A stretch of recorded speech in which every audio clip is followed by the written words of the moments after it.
এই অপশনটি অত্যন্ত গুরুত্বপূর্ণ, অর্থাৎ আপনি পেজটিকে কোন ক্যাটাগরির উপর নির্ভর করে ক্রিয়েট করতে চাচ্ছেন সেই ক্যাটাগরি এখানে আপনাকে সিলেক্ট করে দিতে হবে।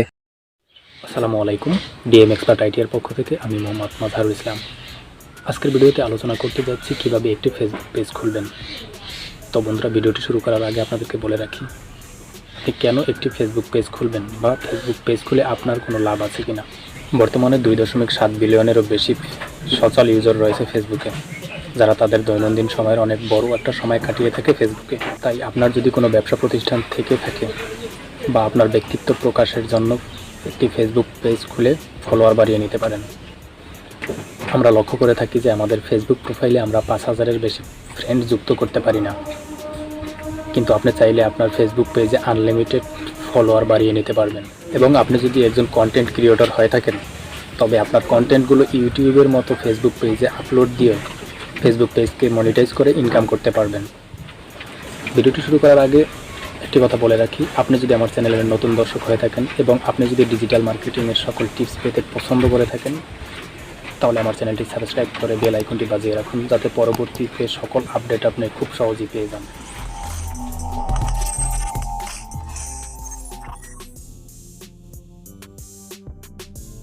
তো বন্ধুরা, আমি চলে এলাম আমার মোবাইল স্ক্রিনে। তো একটি ফেসবুক পেজ ক্রিয়েট করার জন্য আমাদেরকে শুরুতে যে কাজটি করতে হবে সেটি হচ্ছে আমরা চলে যাব আমাদের ফোনে থাকা ফেসবুক অ্যাপসটিতে। তো এখানে আসার পরে আমরা জাস্ট যে কাজটি করব, শুরুতেই আমরা চলে যাব, আমরা এই যে অপশনটি দেখতে পাচ্ছেন পেজ অপশনটিতে, এখানে ক্লিক করে দেব। তো পেজ অপশনটিতে ক্লিক করে দেওয়ার পরে আমরা যে কাজটি করব সেটি হচ্ছে, আপনারা দেখতে পাচ্ছেন যে উপরে ক্রিয়েট নামের একটি অপশন রয়েছে। তো আমরা জাস্ট ক্রিয়েট অপশনটিতে ক্লিক করে দিব।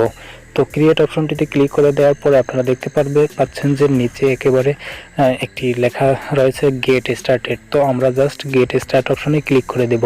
তো গেট স্টার্ট অপশনে ক্লিক করে দেওয়ার পরে আমাদের যে কাজটি করতে হবে সেটি হচ্ছে যে পেজ নেম, আমরা যে নামে পেজটি ক্রিয়েট করতে চাচ্ছি সেই নামটি আমরা এখানে লিখে দেব।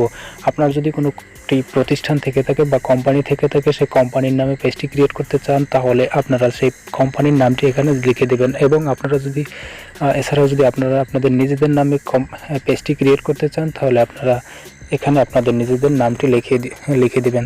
তো আমি একটি নাম লিখে দিচ্ছি, ডিজিটাল মার্কেটিং নামে পেজটি ক্রিয়েট করতে চাচ্ছি। তো আমি লিখে দিলাম ডিজিটাল মার্কেটিং, লিখে জাস্ট নেক্সট অপশনে ক্লিক করে দিব। তো এখন যে ইন্টারফেসটি আসছে, what category best describe this page, এই অপশনটি অত্যন্ত গুরুত্বপূর্ণ, অর্থাৎ আপনি পেজটিকে কোন ক্যাটাগরির উপর নির্ভর করে ক্রিয়েট করতে চাচ্ছেন সেই ক্যাটাগরি এখানে আপনাকে সিলেক্ট করে দিতে হবে। তো সেই ক্যাটাগরিটি সিলেক্ট করার জন্য আপনারা শুরুতেই দেখতে পাচ্ছেন 4-5টি ক্যাটাগরি এখানে অলরেডি সাজেস্ট করে দিচ্ছে। তো আপনাদের যদি এই ক্যাটাগরির উপরে পেজটি ক্রিয়েট করতে না চান, তাহলে আপনাদের কোনো টেনশনের কোনো কারণ নেই। আপনারা জাস্ট এখানে সার্চ ফর ক্যাটাগরি এখানে লিখে সার্চ দেবেন। যেই ক্যাটাগরির উপরে আপনারা পেজটিকে ক্রিয়েট করতে চান সেই ক্যাটাগরি লিখে সার্চ দেবেন। যদি আপনার কোনো ই কমার্স পেজ ক্রিয়েট করতে চান, তাহলে জাস্ট এখানে ই কমার্স লিখবেন, ই কমার্স, বা আপনারা যে ক্যাটাগরির উপরে পেজটি ক্রিয়েট করেন সেই ক্যাটাগরি লিখে সার্চ দেবেন। তো আমি চাচ্ছি যেটাকে ডিজিটাল ক্রিয়েটর ক্যাটাগরি সিলেক্ট করতে, তো এজন্য আমি এখানে জাস্ট সার্চ দেব ডিজিটাল ক্যাটাগরি। এছাড়া যদি আপনারা চান যে আপনাদের পার্সোনাল ব্লগ, তা নিজেদের জন্য একটি পেজ ক্রিয়েট করতে, তাহলে জাস্ট পার্সোনাল ব্লগ দিতে পারেন। এভাবে ক্যাটাগরি সিলেক্ট করে দিবেন। তো আমি ডিজিটাল ক্রিয়েটর রেখে এখানে নেক্সট অপশনে ক্লিক করে দিচ্ছি। তো এখানে যে নেক্সট অপশনে আসার পরে আমাদের কাছে যে অপশনটি আসছে সেটি হচ্ছে যে আপনার যদি কোনো ওয়েবসাইট থেকে থাকে, তাহলে সেই ওয়েবসাইটের ইউআরএলটি এখানে বসিয়ে দেবেন। এন্টার ওয়েবসাইট, এই জায়গাটিতে আপনাদের ওয়েবসাইটের ইউআরএল বসিয়ে দেবেন। তো আমি এখানে আপাতত কোনো ওয়েবসাইটের ইউআরএল দিচ্ছি না, এজন্য যদি না বা আপনাদের যদি কোনো ওয়েবসাইট না থেকে থাকে, তাহলে আপনারা যে কাজটি করবেন সেটি হচ্ছে, আপনারা এই জায়গাটিতে লেখা আছে যে I don't have a website, অর্থাৎ আমার কোনো ওয়েবসাইট নেই। তো এই জায়গাটিতে আপনারা টিক মার্ক করে দিয়ে নেক্সট অপশনে ক্লিক করে দিবেন। তো নেক্সট অপশনে আসার পরে আপনারা যে কাজটি করবেন, আপনারা প্রোফাইল ফটো এবং কভার ফটো বসিয়ে নেবেন। আমরা জাস্ট অ্যাড প্রোফাইল পিকচার অপশনটিতে ক্লিক করে দিলাম। তো অ্যাড প্রোফাইল পিকচার অপশনটিতে ক্লিক করে দেওয়ার পরে আমার গ্যালারিতে নিয়ে আসলো। তো আমি আমার গ্যালারি থেকে একটি প্রোফাইল ফটো সিলেক্ট করে জাস্ট সেভ অপশনে ক্লিক করে দিব।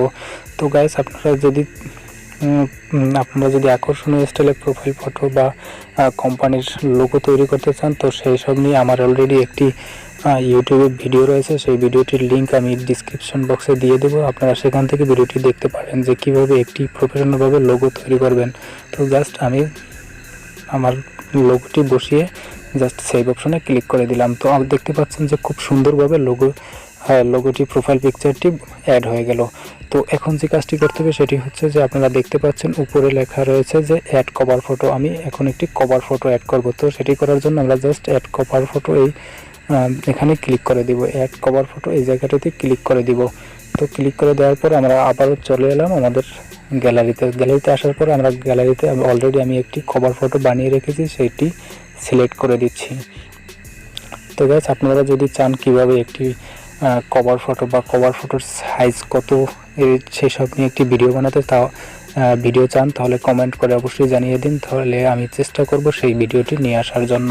তো জাস্ট এখানে কভার ফটোটি সিলেক্ট করে দেওয়ার পর সেভ অপশনটিতে ক্লিক করে দেব। তো দেখতে পাচ্ছেন গাইস, আমার একটি প্রোফাইল ফটো এবং একটি কভার ফটো খুব সুন্দরভাবে অ্যাড হয়ে গেছে। তো এটা অ্যাড করার পরে আমি জাস্ট এখানে ডান অপশনটিতে ক্লিক করে দিব, ডান।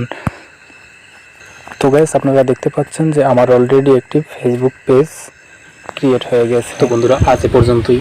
ভিডিওটি যদি ভালো লাগে থাকে তাহলে লাইক করুন, কমেন্ট করে জানিয়ে দিন ভিডিওটি আপনাদের কাছে কেমন লেগেছে এবং বন্ধুদের মাঝে শেয়ার করে দিন যাতে তারা ভিডিওটি দেখে উপকৃত হতে পারে। এবং আমরা পরবর্তীতে ভিডিওতে দেখাবো যে কীভাবে আপনার ফেসবুক পেজটাকে প্রফেশনালভাবে সেট আপ করবেন। তো সে পর্যন্ত ভালো থাকুন, সুস্থ থাকুন, আল্লাহ হাফেজ।